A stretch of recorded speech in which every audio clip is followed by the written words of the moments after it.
మీరు వస్తారా అంటే మినిస్టర్ కలిపి చెప్తాం. ఇరిగేషన్ మినిస్టర్ ఇరిగేషన్ మినిస్టర్ ఒకటి తయారీ ఆధారం లేని వాళ్ళే ఉన్నారు సార్. మేము ఇన్ని సంవత్సరం ఒక విషయం చెప్తాం. విరాట్గా సెక్రటరీ ఉన్నారు, ప్రైవేట్ వాళ్ళు ఎందుకు ఉన్నారు అంటారు.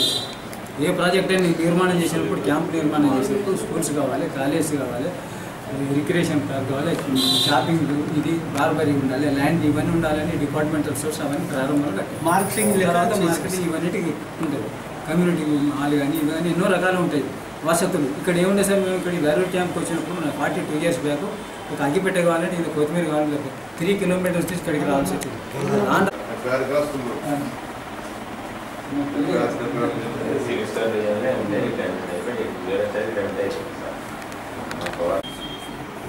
ఈ గారు రమణ ఎమ్మెల్యే మాట జగిత్యాల నుంచి ఎక్కడున్నారు మీరు ఎక్కడున్నారు? ఇప్పుడు కర్నూలు. ఇప్పుడు ఏది మీరు ఈ జగిత్యాల ఎస్ఐఎస్పీ క్వార్టర్స్ వాళ్ళకు నోటీస్ ఇచ్చిరా? క్వార్టర్స్ వాళ్ళకైనా నోటీస్ ఇచ్చారా మీరేమన్నా? ఎక్కడి నుంచి? విజిలెన్స్కి వెళ్ళి ఏమని? ఇప్పుడు మేము 10 ఏళ్ళుగా గవర్నమెంట్తో ఫైట్ చేస్తున్నాము ఈ క్వార్టర్స్ అన్నిగా అంటే వాళ్ళకి అలాట్ చేయాలని. గవర్నమెంట్ వీళ్ళు ఉండబట్టి 30-40 ఏళ్ళు అవుతుంది ఒక్కొక్కరు. అందుకని చెప్పని ఆ ప్రయత్నంలో ఉన్నాము. వాళ్ళు ఉన్న వాళ్ళందరూ కూడా వాళ్ళు క్వార్టర్స్ రిపేర్ చేసుకోవడం చేయడం అంతా మాకు సక్రమంగా ఉంటున్నారు. ఇప్పుడు అన్సోషియల్ ఎలిమెంట్స్ ఎవరు లేరు అక్కడ. మీరు ఎందుకు అంటే ఆ పైన సిఈ గారితోనో ఎస్సీ గారితోనో జగిత్యాల ఎమ్మెల్యే గారు ఫోన్ చేసినట్టే లెటర్ పెట్టని చెప్పండి. వాళ్ళని ఇప్పుడేం డిస్టర్బ్ చేయకండి. మీరు మన పైన సిఈ గారితో ఎస్సీ గారితో నోటీస్ పెట్టిందా నేను లెటర్ పంపిస్తాను మీకు. నేను కూడా సిఈ గారిని పర్సనల్ కలుస్తా, కలిసి డిస్కస్ చేస్తా, ఇక్కడ ఉన్న విషయాలు చెప్తా, కట్ చేయకండి. Okay, thank you. జగిత్యాలలోని దర్రూరు క్యాంపు ఎస్ఆర్ఎస్పీ క్వార్టర్స్లో దాదాపు 40-50 ఏళ్ళుగా నివాసం ఉంటున్నటువంటి రిటైర్డ్ ఉద్యోగులే కానీ, అక్కడ ఇతరత్ర అవసరాల మేరకు నివసిస్తున్నటువంటి ప్రైవేట్ వ్యక్తులే కానీ, లీజుదారులే కానీ ఎన్నో ఏళ్ళుగా అక్కడ ఉంటూ వాళ్ళ యొక్క జీవితాలను గడుపుతున్నటువంటి సందర్భంలో రాష్ట్ర ప్రభుత్వం ద్వారా ఈ ఎస్ఆర్ఎస్పీ మరి నోటీసులు ఇచ్చి వెంటనే ఖాళీ చేయాలని చెప్పి ఒక దుర్మార్గమైన ఆలోచన జరిగింది. అయితే ఈరోజు ప్రభుత్వం ప్రతి ఒక్కరికి ఇల్లు ఉండాలని చెప్పని ఒక లక్ష్యం అని చెప్పని చెప్పుకుంటూ సాచురేటెడ్ పాయింట్లో వెళ్తామని చెప్పని చెప్పుకుంటూ ఉన్నటువంటి వాళ్ళని ఖాళీ చేయాలనే ఆలోచన రావడం ఇది చాలా బాధాకరమైన విషయం అని చెప్పని వెంటనే అధికారులతో మాట జరిగింది.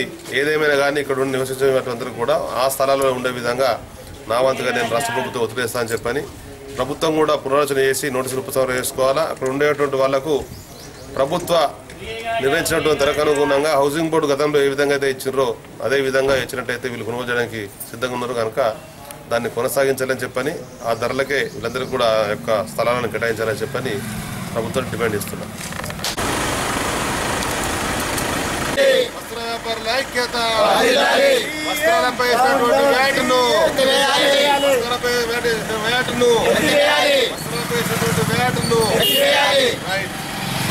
వస్త్ర వ్యాపారుల సోదరులంతా మమేకమై మరి ప్రభుత్వం ఇప్పటికైనా వ్యాట్ ట్యాక్స్ తీసివేయడం లేదు.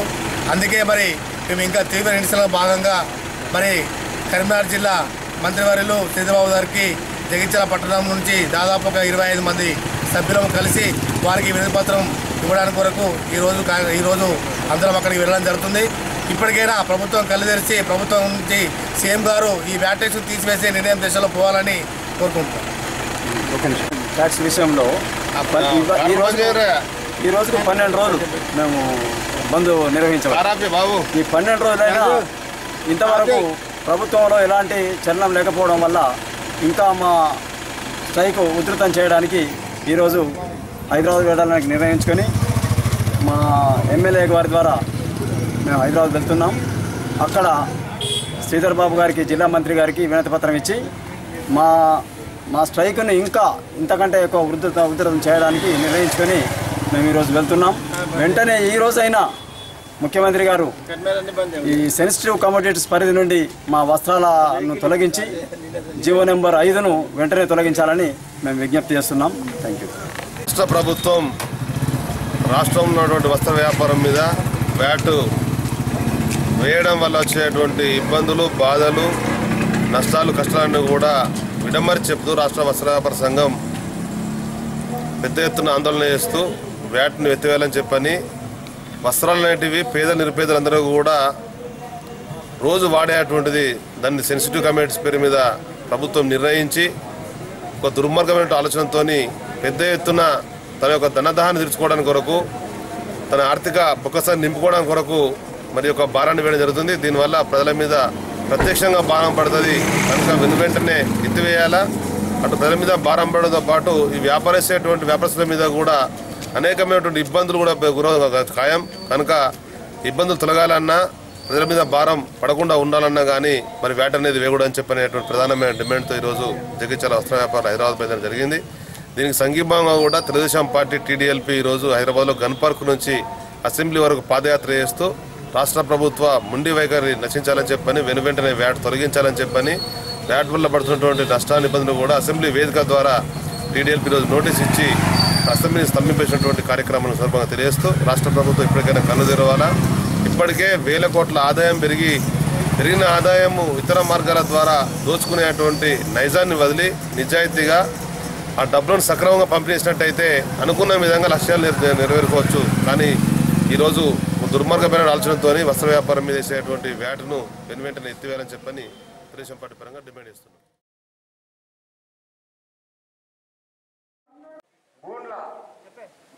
అలాగే ముదిరాజ్, తెనుగు, బంటు తెలంగాణ జిల్లాలో ఈ 6 పేర్లు ఉన్నటువంటి వేరే ఉంటుంది. కానీ వాళ్ళు చేపలు పట్టుకొని బతుకుతారు.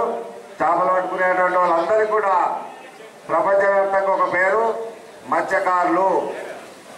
మనం అందరం కూడా ఒక సమైక్యంగా భారతదేశంలో ఆంధ్రప్రదేశ్ రాష్ట్రంలో సమైక్యంగా ఉద్యమించాలంటే మనకు ఒక పేరు మత్స్యకారులు అనేటువంటిది అందరినీ కలుపుకొని ఉండేటువంటి పేరు. కాబట్టి మనం ఎప్పుడైనా కూడా ఈ సమావేశాలన్నీ కూడా మత్స్యకారులు అనేటువంటి పేరుతోటి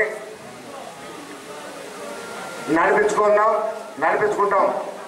ఎవరి కులం వాళ్ళకే ఉంటుంది. మనం దాంట్లో అభ్యంతరం చేసేది లేదు. మనకు ప్రభుత్వం మన సంక్షేమానికి, మత్స్యకారుల సంక్షేమానికి ఏమైనా పథకాలు ఏర్పాటు చేసిందా? ఆ పథకాలను మనం ఎట్లా ఎవరి ద్వారా పోయి సాధించుకోవాలి, ఎట్లా తీసుకోవాలి అనేటువంటి 2వ అంశం. అదే కాకుండా 3వ అంశం ఏంటంటే మనం ఇవే కాకుండా మన ఏ డిమాండ్ను ప్రభుత్వం నుంచి సాధించుకోవాలి అనేటువంటి వాళ్ళను ఆ ఊరి గ్రామాలను తెచ్చబట్టి, అక్కడ పెద్దదాని గ్రామాలను తెచ్చబట్టి, ప్రజలను తెచ్చబట్టి వీళ్ళను పని కోసం ఉంచుకుంటాడు. 4 సార్లు ఎస్పీ గారి దగ్గర తీసుకెళ్ళిపోయినా, 15 సార్లు డిఎస్పీ గారికి వెళ్తే అచ్చిండు. రోజు పోలీస్ స్టేషన్ రోజు కొట్లాడే ఉండేది. మన డిజైన్ కాకపోయినా కూడా వీళ్ళకు ఉన్నటువంటి ఇబ్బందులను చెప్పాలనే దానికోసం తన పిలిచి మాట్లాడతాను. మొట్టమొదలు తన మళ్ళీ మాట్లాడమని చెప్తాను. ఎట్లా స్టార్ట్ అయినాయి అనే విషయం మీకు ఏ రకంగా స్టార్ట్ అయితే ఏ రకంగా పోతుందనే విషయాన్ని కూడా తెలియజేయాలనేటువంటి విషయాన్ని నేను చెప్తాను. అంతకుముందు నేను రిటైర్ చేసినాక కూడా ఇంటలేదు. అతనే పోరాటం అయిపోయింది. కోట్లేసి మరి మా డైరెక్టరు శంకరన్న గారు కానీ వేదిక మీద ఉన్నటువంటి అధికారులను కూడా అడిగితే మత్స్యశాఖ అధ్యక్షులు ఎంతమంది ఉన్నారు, మన డివిజన్తో ఉన్నటువంటి గ్రామాలలో సొసైటీలు ఏ పరిస్థితుల్లో ఉన్నాయని లిస్ట్ అడిగితే కూడా లేదనే సందర్భం చెప్పిందంటే మన మత్స్యశాఖ పరిస్థితి ఎంత మట్టుకు నడుస్తుందన్నది కూడా మనకు అర్థమవుతుంది. దయచేసి ఇప్పటికైనా కూడా మన ధర్మన్న గారు కానీ ఏడీ ఫిషరీస్ గారు కానీ దయచేసి ఏ గ్రామాలలో ఉన్నటువంటి మత్స్యశాఖ అధ్యక్షులు వారి సెల్ నెంబర్లు కనీసం మీకున్నటువంటి ఆఫీసులలో కూడా లిస్టు ఉంచేటట్లు ప్రయత్నం చేయాలని కోరుతున్నాం. ఎందుకంటే ఏదైనా సమస్యలు ఉన్నట్టయితే మత్స్యశాఖకు జరిగినటువంటి వివిధ గ్రామాలకు పోతుంటే ఎవరికి చెప్పాలో కూడా చెప్పని పరిస్థితి ఏర్పడుతుంది.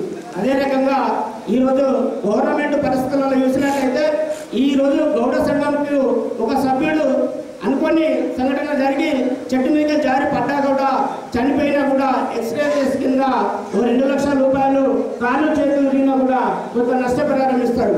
మరి మన పరిస్థితి చూసినట్టయితే మత్స్యశాఖకు ఎంత ఉన్నది నాకైతే తెలియదు.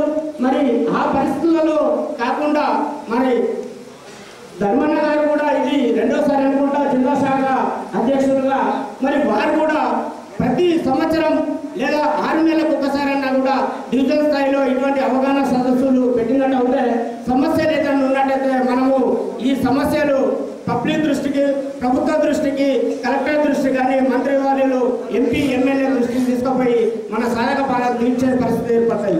డేటాబేస్ అంతా సేకరిస్తున్నాము. అది సెల్లపడితో సహా అది ఏ స్కీమ్ ఎవరికి ఇవ్వాలనేది లేకపోతే వాళ్ళ వరకే మమ్మల్ని కాంటాక్ట్ చేయడం కన్నా ఈజీగా ఉంటుంది. లేకపోతే ఫండ్స్ నిధుల గురించి మాట్లాడారు. గతంలో చాలా తక్కువ నిధులు ఆఫ్ చైర్మన్ గారు రాష్ట్ర ప్రభుత్వం ఒత్తిడి తీసుకొచ్చి ఈ సంవత్సరం బాగా నిధులు వచ్చాయి. కాకపోతే ఈ నిధుల కంటే 2013-14 సంవత్సరంలో ఎక్కువ నిధులు వస్తున్నాయి మనకి కరీంనగర్ జిల్లాకు. ఆయన మంత్రులు చాలా ఒత్తిడి చేయడం వల్ల గతంలో నిధుల కంటే రెట్టింపు నిధులు ఈ సంవత్సరం వస్తున్నాయని చెప్పడానికి చాలా ఆనందంగా మీకు తెలియజేస్తున్నాను. దీనివల్ల చాలా సహకార సంఘాలకు లబ్ధి పొందే అవకాశం ఉంటుంది. ఈ అవకాశాన్ని అందరూ వినియోగించుకోవాల్సి వస్తుంది.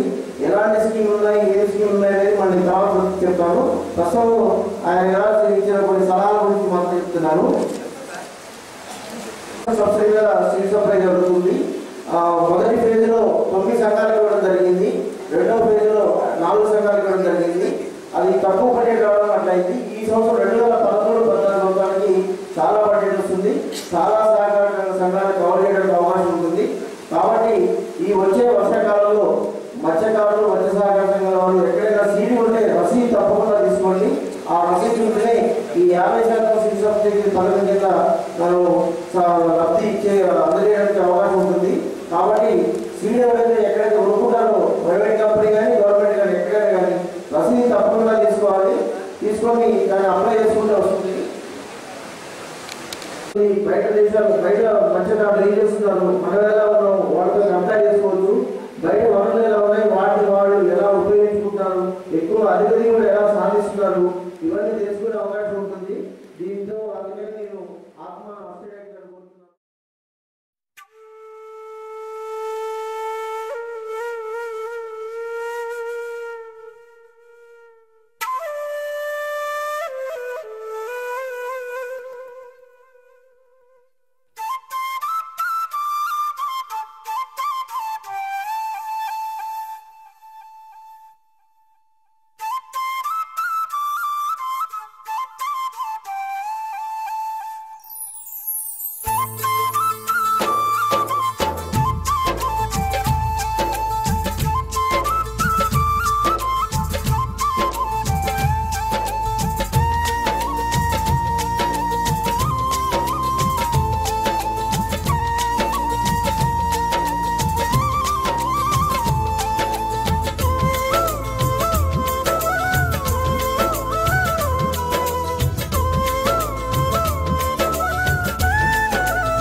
మొహమ్మద్ ఇక్బాల్, మా నర్సరీ పేరు అక్బర్ నర్సరీ.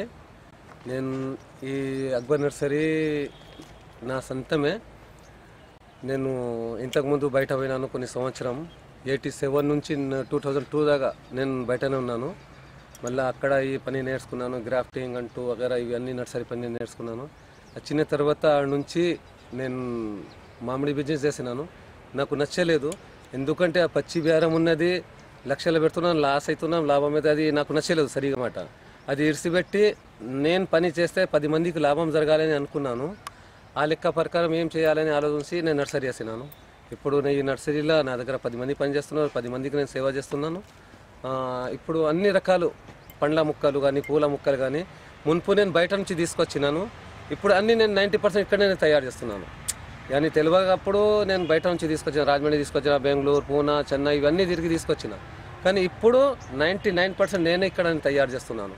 అందరితో మంచి ధరలు ఇస్తున్నాను. కానీ మంచి వెరైటీ, నెంబర్ 1 వెరైటీ ఉంటేనే పబ్లిక్ సేవకు ఇస్తాను, లేకపోతే లేదు అని డైరెక్ట్ చెప్పేస్తాను. ఇప్పుడు ఈ వచ్చే నెలకి మన జగిత్యాల మామిడి వీట్ ఓపెనింగ్ అవుతుంది కాయల గురించి. అక్కడ నేను మామిడి, దానిమ్మ, సపోటా, లిమ్మ అన్ని పండ్ల అన్ని రకాలు హోల్సేల్గా ఇన్షాల్లా నేను రైతుల సేవ కోసం పెడతాను, అందరికీ చూపిస్తాను. మన దగ్గర అన్ని వెరైటీ దొరుకుతారని ఇన్షాల్లా. మంచి వెరైటీ ఉంటేనే రకాల కాయలు కావాలంటే అసొంటి కూడా అంటూ గ్రాఫ్టింగ్ చేసి ఇస్తాను. దసరి కానీ, హిమాయత్ కానీ, పునాస కానీ.